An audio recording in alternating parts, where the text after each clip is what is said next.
Morning વિદ્યાર્થી મિત્રો, વિષય સમાજ. આપણે આગળના વિડિયો લેક્ચરમાં ચેપ્ટર નંબર 1 જોતા હતા. ચાલો ઇતિહાસ જાણીએ. આગળના વિડિયો લેક્ચરમાં આપણે શું શું જોયું હતું અને એના આગળના વિડિયો લેક્ચરમાં આપણે શું જોયું હતું તો કે તામ્રપત્ર કેવી રીતે લખાણ લખતા હતા એ જોયું હતું. તામ્રપત્ર, તાડપત્ર, ભોજપત્ર, તામ્રપત્ર, અભિલેખો અને શિલાલેખો. તેના પછી આપણે જોયું કે પુરાતત્વ શાસ્ત્રીઓ માહિતી કઈ રીતે મેળવે છે, ઇતિહાસકારો જે છે એ લોકો માહિતી કઈ રીતે મેળવે છે અને કેવી રીતે કયા માહિતી છે, કયા ઇતિહાસકારો છે તેના વિશે આપણે જાણ્યું હતું કે પ્રાચીન સમયમાં જે લોકો માહિતી મેળવે છે કેવી રીતે મેળવે છે, ત્યાં જઈને ખોદકામ કરે છે અથવા તો ત્યાં જઈને તેની જે વસ્તુઓ છે તેના વિશે જાણે છે, કેટલા વર્ષો જૂની છે એ જાણે છે. અમુક વખત કેવી રીતે જાણે છે કે ત્યાં જે જૂની વસ્તુઓ હોય છે જેનું ખોદકામ કરે છે અને એના ઉપરથી જે વસ્તુઓ મળી આવે છે તેના ઉપરથી માહિતી મેળવે છે. હવે આપણે આગળ જોવાનું છે ભૂમિનું નામ. શું જોવાનું છે? ભૂમિનું નામ.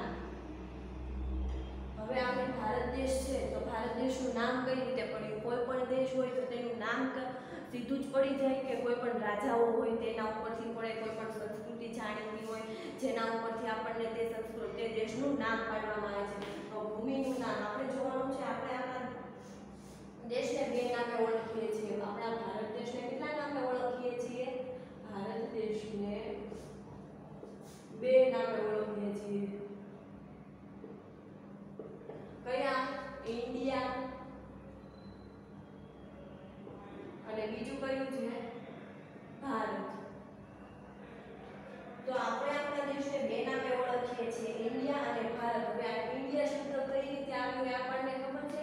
આપણે આપણા ભારત દેશને બે નામે ઓળખીએ છીએ. આપણને એક્ઝામમાં પૂછાઈ શકે કે ભારત દેશને કેટલા નામે ઓળખીએ છીએ તો કે બે નામે. કયા બે નામ? એક તો છે ઇન્ડિયા અને બીજું કયું છે? ભારત. તો આ ભારત દેશનું નામ કેવી રીતે પડ્યું એ આપણે જોવાનું છે. બધી સંસ્કૃતિ હોય પોતાનું નામ અલગ અલગ હોય. આપણે તેલંગાણા છે, મધ્યપ્રદેશ છે, રાજસ્થાન છે, ગુજરાત છે, આ બધાના નામ પહેલા શું હતા? અમુક ગામના નામ પણ એવી રીતે હોય છે, પછી નામ ચેન્જ થઈ જાય. તો આવું કેમ થાય? તમને ખબર છે? ભારત દેશ છે તો ભારત દેશમાં આવું બન્યું હશે ને, તો હવે ગામના નામ ફરી જાય છે, રાજ્યના નામ ફરી જાય છે. તો અને કેવી રીતે પાડવામાં આવ્યા હોય છે એના વિશે આપણે જાણવાનું હોય છે. અમુક એવું રાજ્ય હોય તો રાજ્યનું નામ બદલવામાં આવે. શા માટે બદલવામાં આવે? કારણ કે પહેલા જે રાજા રાજ્ય કરતા હોય કદાચ એના નામ પરથી પાડવામાં આવ્યું હોય તો તે રાજા યુદ્ધમાં હારી જાય અને તેની જગ્યાએ જો બીજા રાજા આવે તો તે પોતાની સંસ્કૃતિનું નામ રાખે. જેના કારણે શું થાય છે? વિસ્તારનું નામ બદલવામાં આવે છે. તો ભારત દેશને આપણે કેવી રીતે નામ પડ્યું છે એ જાણવાનું છે. ભારત દેશમાં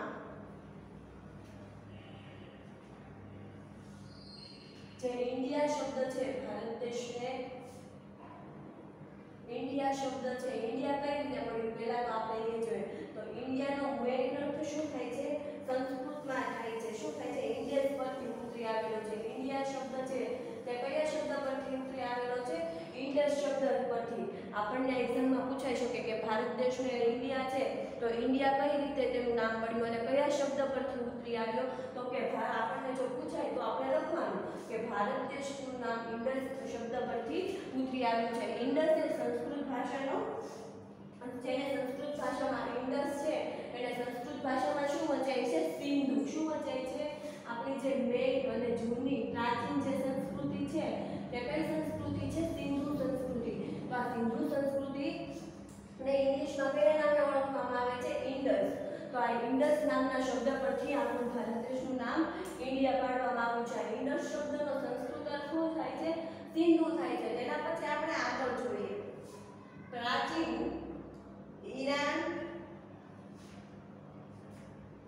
ઈરાન અને ગ્રીકના લોકો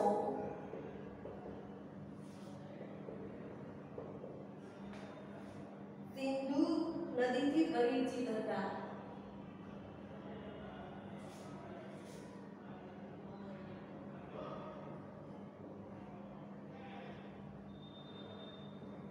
પ્રાચીન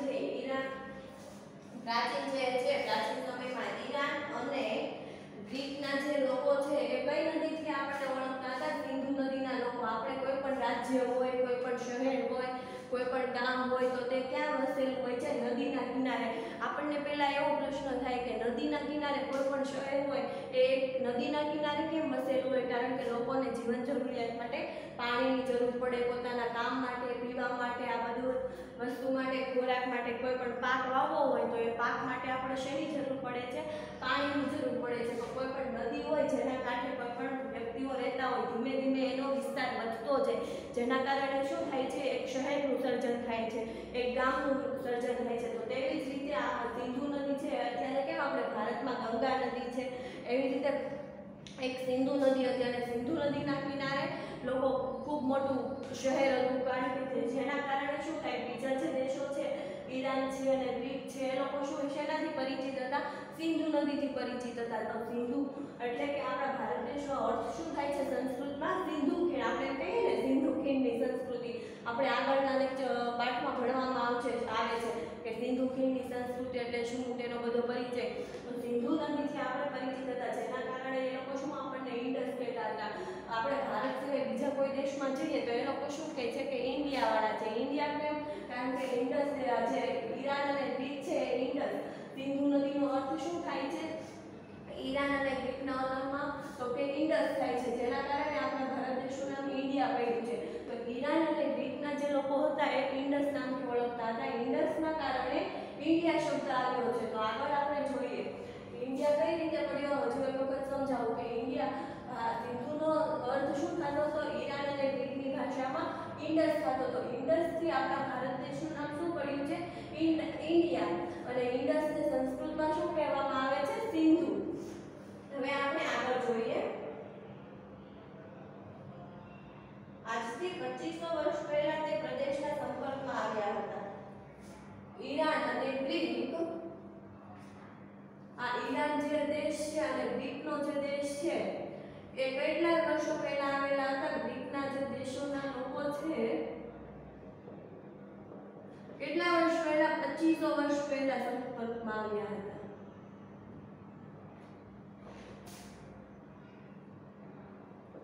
ઈરાન અને ગ્રીકના દેશના લોકો ક્યારે સંપર્કમાં આવ્યા? 2500 વર્ષ પહેલા. 2500 વર્ષ પહેલા સંપર્કમાં આવ્યા હતા. કેટલા વર્ષ? ઈરાન અને ગ્રીકના જે રાજ્યના લોકો છે એ આપણે કેટલા વર્ષથી આપણે જાણીએ છીએ? 2500 વર્ષથી આપણે તેને જાણીએ છીએ.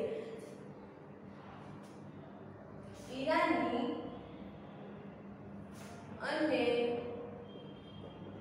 સિંધુ નદીને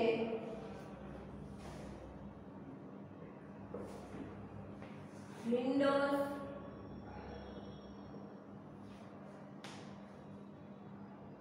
અને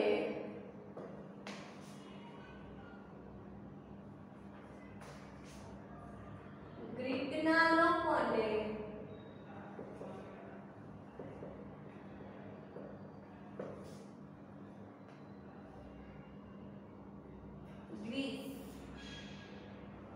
ગ્રીસના લોકોને ઇન્ડસ કહેતા હતા.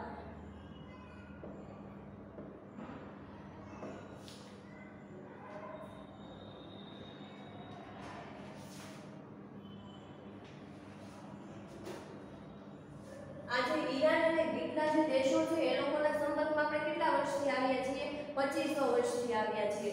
અને એ લોકો આપણને કયા નામથી ઓળખતા હતા? ઇન્ડસ. એટલે કે તેના ઉપરથી પછી આપણા દેશનું નામ ઇન્ડિયા રાખવામાં આવ્યું છે. હવે આપણે આગળ જોઈએ ઈરાની અને સિંધુ નદીના કિનારે જે લોકો વસતા હતા. આપણે સિંધુ નદીના કિનારે વસતા હતા. પછી જે સિંધુ નદીની બીજી જે સાઈડ આવે, સામી સાઈડ, આપણે કોઈ પણ નદી હોય તો એક આ સાઈડ આવે અને બીજી સામેની સાઈડ આવે. તો સામેની સાઈડ જે લોકો વસતા હતા ઈરાની અને ગ્રીસના લોકો, તે કયા નામે ઓળખાતા હતા? ઈરાની લોકો છે એ હિન્ડોસના નામે, જો અહીંયા હું નીચે લખું છું, ભારતના લોકો ઇન્ડસના નામે ઓળખાતા હતા. પણ તેના પછી જે ઈરાની છે એ હિન્ડોસ અને જે ગ્રીસના લોકો છે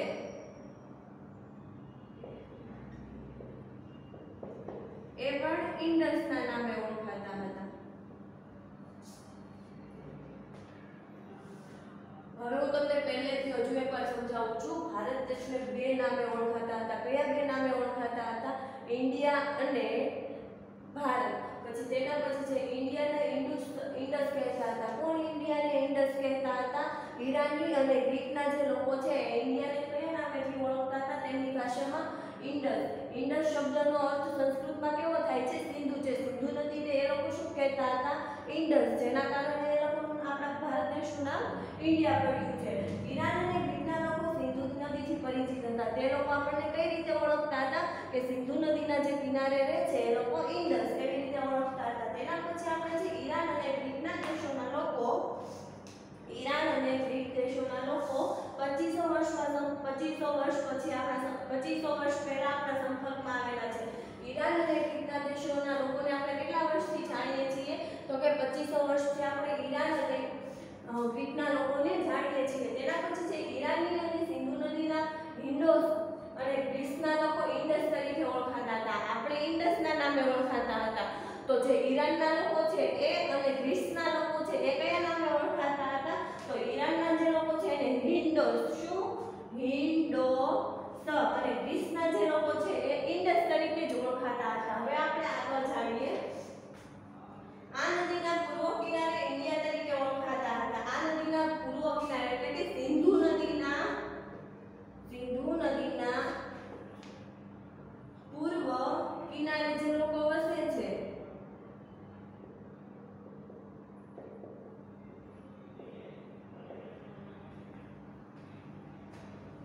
તેને ઇન્ડિયાથી ઓળખતા હતા.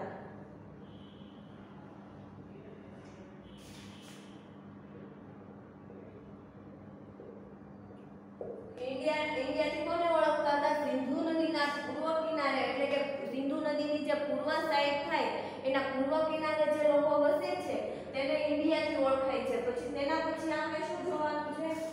ભારત એક એવું નામ ઋગ્વેદમાંથી જાણવામાં આવ્યું છે.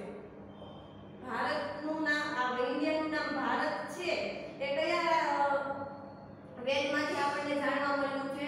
આપણે ભારતને ઇન્ડિયા કઈ રીતે કહેવાય એ વિશે જાણ્યું કે ગ્રીકના લોકો અને ઈરાનીના લોકો જે છે એ ઇન્ડસ તરીકે ઓળખતા હતા જેના કારણે ઇન્ડિયા નામ પડ્યું. પણ ભારત કઈ રીતે પડ્યું એ આપણે જાણવું હોય તો કઈ રીતે જાણી શકાય? તો ભારત એ ઋગ્વેદમાંથી એટલે કે આપણા જે 4 ગ્રંથ છે કયા આપણા 4 ગ્રંથ છે? ઋગ્વેદ, અથર્વવેદ, બીજા કયા છે? આ જે 4 વેદ છે 4 વેદમાંથી આપણને ઋગ્વેદમાંથી આપણને શું જાણવા મળ્યું છે?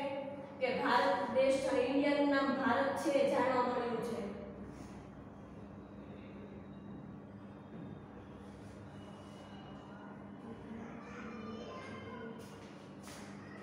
ભારતમાં કેટલા ગ્રંથ છે? ભારતમાં 4 ગ્રંથ છે. મેન મુખ્ય 4 ગ્રંથ છે.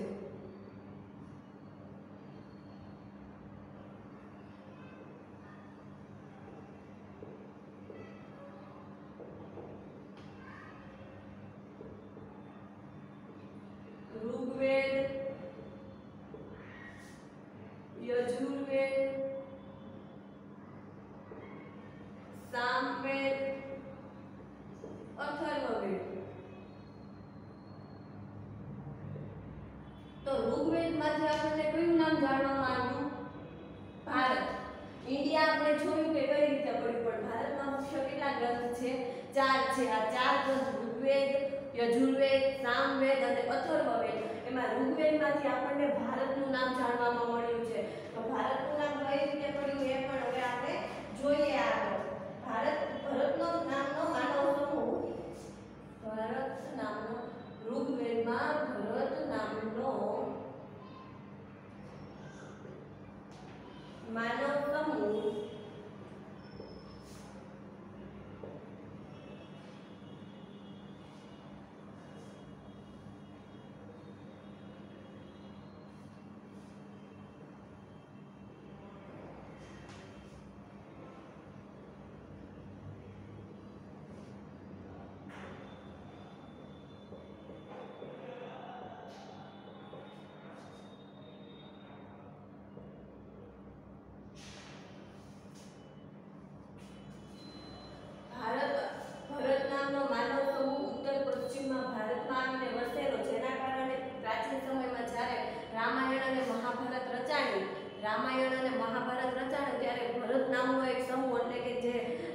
માનવ સમૂહ જેટલા વિસ્તારમાં વસવાટ કરતા હતા એ કયા નામે ઓળખાતા હતા? ભરત.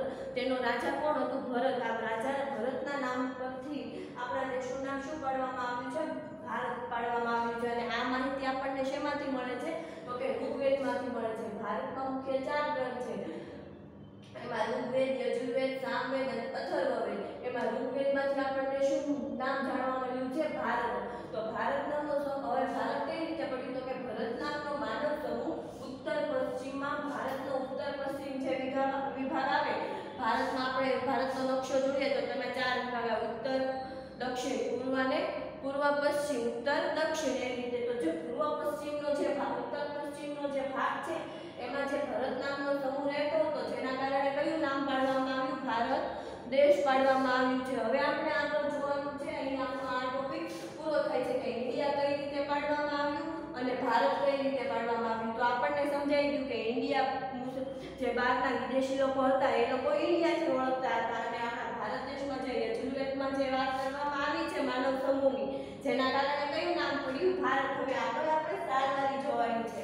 સાલવારી એટલે કે આપણે જે આપણે તારીખની પાછળ વર્ષ લખીએ છીએ કે 2021 લખીએ છીએ, 2020 લખીએ છીએ, 21મી સદી ચાલે છે, એના વિશે હવે આપણે જોવાનું છે. તો સાલવારી વિશે આપણે જોઈએ. ઇતિહાસમાં સમયનું ખૂબ જ મહત્વ છે. જે ઘટના સમય અને સ્થાનની સાથે જ લખી શકાય, આપણે સમય, તારીખ, માસ, વર્ષ અને સાથે સાંકળીને સમજીએ છીએ. જેમ કે 20 જુલાઈ આપણે કેવી રીતે સમયને ઓળખીએ છીએ?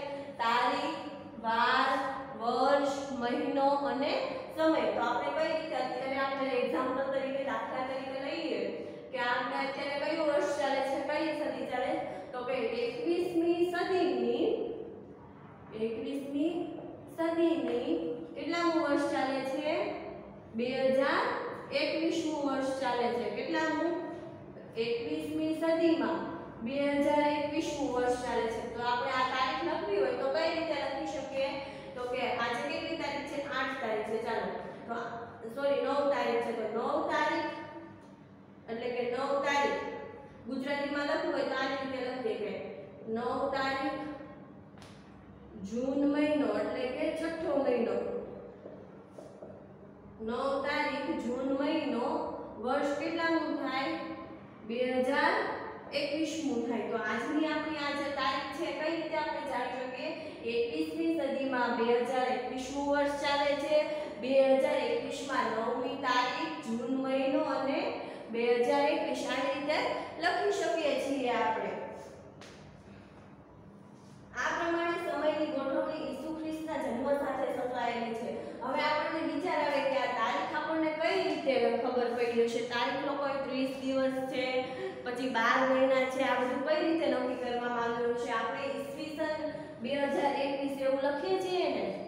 ઈસવીસન આપણે ગુજરાતી જે વર્ષ હોય એ કઈ રીતે આપણે ગુજરાતીમાં જે વર્ષ ચાલતું હોય તો આપણે એમ લખીએ કે ઈસવીસન 2071, વિક્રમ સંવત 2071 આવું બધું લખીએ છીએ. તો આ કઈ રીતે આપણે લખીએ છીએ? જો ઈસુ ખ્રિસ્તનો જન્મ, ઈસુ ધર્મ છે, ખ્રિસ્તી ધર્મના જે ધર્મ છે, ખ્રિસ્તી ધર્મ, તેના મુખ્ય કોણ હતા? તો કે ઈસુ ભગવાન હતા. ઈસુ ભગવાનના નામ પરથી આપણો સમયગાળો નક્કી કર્યો છે. ઈસુ ભગવાનના સમયથી આપણો સમયગાળો નક્કી કરવામાં આવ્યો છે. ઈસવીસન છે તો ઈસવીસન હું ઈસુ ખ્રિસ્તના જન્મ પછી, ઈસુ ખ્રિસ્તના જન્મ પછી જે વર્ષો લખવામાં આવે છે, ઈસુ ખ્રિસ્તના જન્મ પછીના જે વર્ષો ગણવામાં આવે છે તેને શું કહેવામાં આવે છે? ઈસવીસન 2071. અને ઈસુ ખ્રિસ્તના જન્મની પહેલા જેના વર્ષો ગણવામાં આવે છે એને કઈ રીતે આપણે લખી શકીએ છીએ? ઈસવીસન પૂર્વે. પૂર્વેનો અર્થ શું થાય? પૂર્વે એટલે આગળ. ઈસુ ખ્રિસ્તના જન્મના સમયગાળા આગળ પહેલાના જે વર્ષો હોય છે તેને કયા નામે લખવાનું? ઈસવીસન પૂર્વે. અને ઈસુ ખ્રિસ્તના જન્મ પછી જે લખવામાં આવે છે એમાં સીધું લખી નાખે કે 2071 એવી રીતે. અને જો હજુ એક વખત હું કહું છું કે ઈસુ ખ્રિસ્તના જન્મ પહેલાના જે વર્ષો છે એને કયા નામે ઓળખવામાં આવે છે? તો કે ઈસવીસન પૂર્વેના નામેથી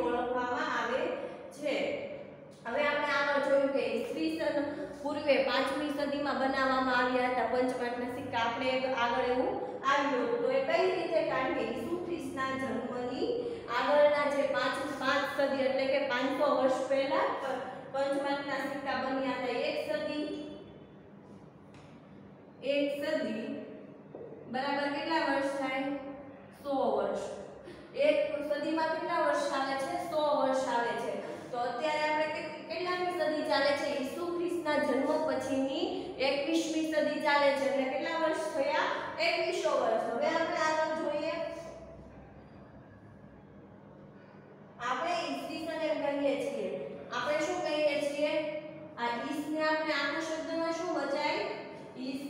આ ઈસવીસન આપણે લખીએ છીએ અને આખા શબ્દમાં શું લખાય? ઈસવીસન. શું વચાય છે?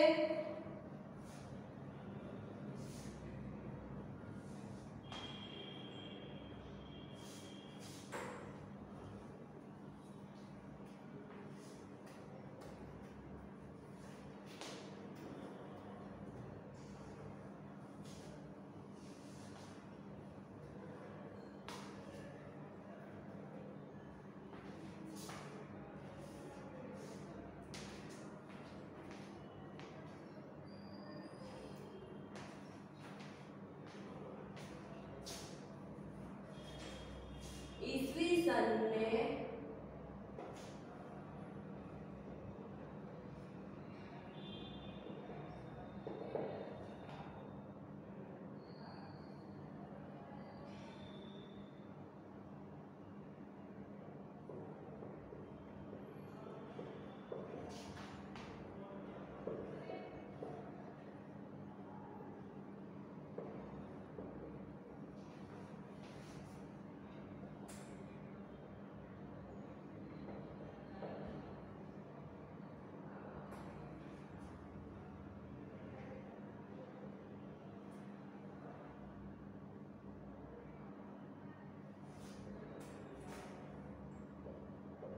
અંગ્રેજીમાં શું કહેવાય? એનો ડોમિની.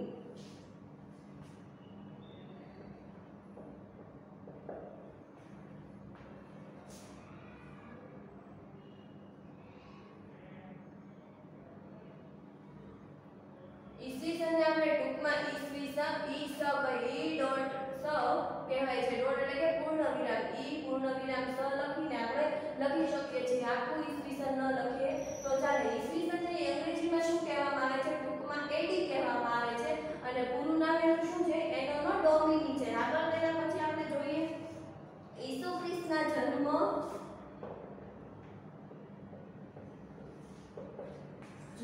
પછીના જે વર્ષો છે, મેં તમને આગળ કીધું હતું કે ઈસુ ખ્રિસ્તના જન્મના પછીના જે વર્ષો છે તેને આપણે દાખલા તરીકે ઈસવીસન, ખાલી ઈસવીસન લખીએ. ખાલી ઈસો એ રીતે ટૂંકમાં આપણે લખીએ ઈસવીસન 2000. પરંતુ ઈસવીસન પહેલાના ઈસુ ખ્રિસ્ત જન્મના પહેલાના જે વર્ષો છે, ઈસુ ખ્રિસ્તના જન્મ પહેલાના જે વર્ષો છે તેને ઈસવીસન પૂર્વે કહીએ છીએ. એને આપણે ઇંગ્લિશમાં શું કહેવાય છે? BC એટલે કે બિફોર ક્રિસ્ટ.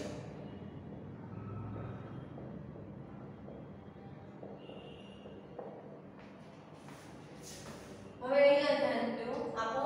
ઈસવીસનને ટૂંકમાં આપણે ઈસવીસન કહેવાય છે. અંગ્રેજીમાં તેને ટૂંકમાં એડી અને ફૂલ એનો ડોમિની કહેવામાં આવે છે. તેના પછી છે ઈસુ ખ્રિસ્તના.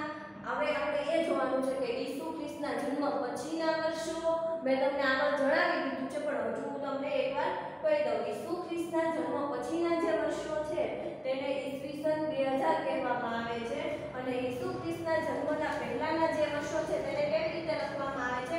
તો કે દાખલા તેને કહેવાય ઈસવીસન એટલે કે ઈસ. ટૂંકમાં તેને કયા નામે ઓળખવામાં આવે છે? ઈસ. અને પૂર્વે લખવામાં આવે. પૂર્વે એટલે કે આગળ થાય એટલે ઈસવીસન પૂર્વે કહીએ અને ઇંગ્લિશમાં તેને શું કહેવામાં આવે છે? Before Christ. ખ્રિસ્તી ધર્મ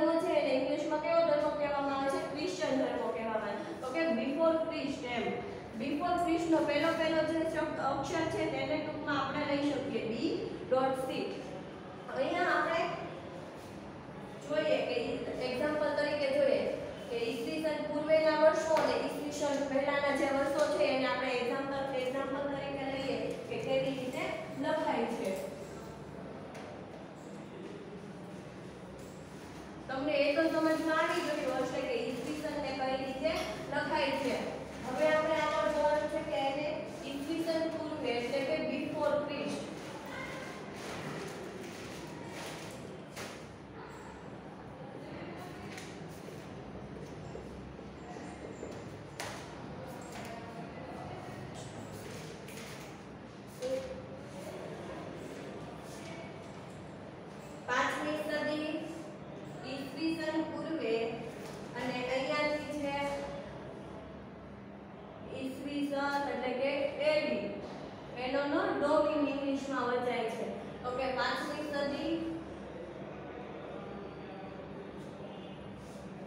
પછી છે ચોથી સદી,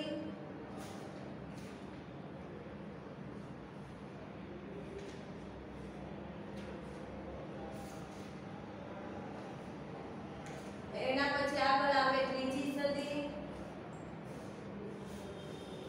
એના પછી આગળ બીજી સદી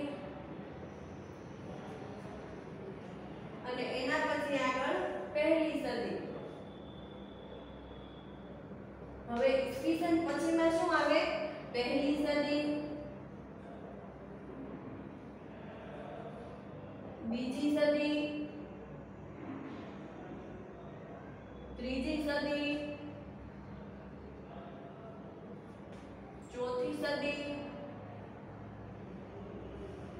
અને પાંચમી સદી. હવે આ ઈસુ ખ્રિસ્તનો જન્મ અહીંયા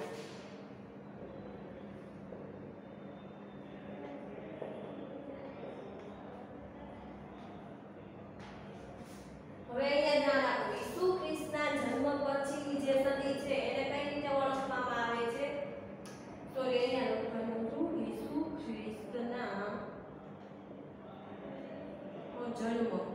અહીંયા ઈસુ ખ્રિસ્તનો જન્મ થાય છે. ઈસુ ખ્રિસ્તના જન્મ પછીના વર્ષો જે છે એને આપણે કઈ રીતે ઓળખશું? ઈસુ ખ્રિસ્તના જન્મ પછી આ પહેલી સદી, પછી આ બીજી સદી, ત્રીજી સદી, ચોથી સદી, પાંચમી સદી અને અત્યારમાં કઈ સદી ચાલે છે? 21મી સદી. એવી રીતે વધે. પરંતુ ઈસુ ખ્રિસ્તના જન્મ પહેલાની જે સદી છે કઈ રીતે? આ જે છેલ્લી સદી છે એને કઈ રીતે ઓળખવામાં આવે? પહેલી સદી. આપણને આગળ એવું કીધું હતું કે ઈસવીસન પૂર્વે પાંચમી સદી એટલે કે જે પંચમહામના સિક્કા છે ક્યાં બનેલા હશે? આવી આ પાંચમી સદીમાં બનેલા હશે. તો ઈસુ ખ્રિસ્તના જન્મ પહેલાની જે સદી છે એમાં જે છેલ્લી સદી છે એને કઈ સદી ગણવામાં આવે? પહેલી સદી ગણવામાં આવે. એના આગળની જે સદી છે એને કઈ ગણવામાં આવે? બીજી સદી. ત્રીજી સદી એટલે પૂર્વ એટલે કે આગળ. તો આગળ તો આ સાઈડ આવશે અને ઈસુ ખ્રિસ્તના જન્મ પછી કઈ આવશે? જન્મ પછી કઈ?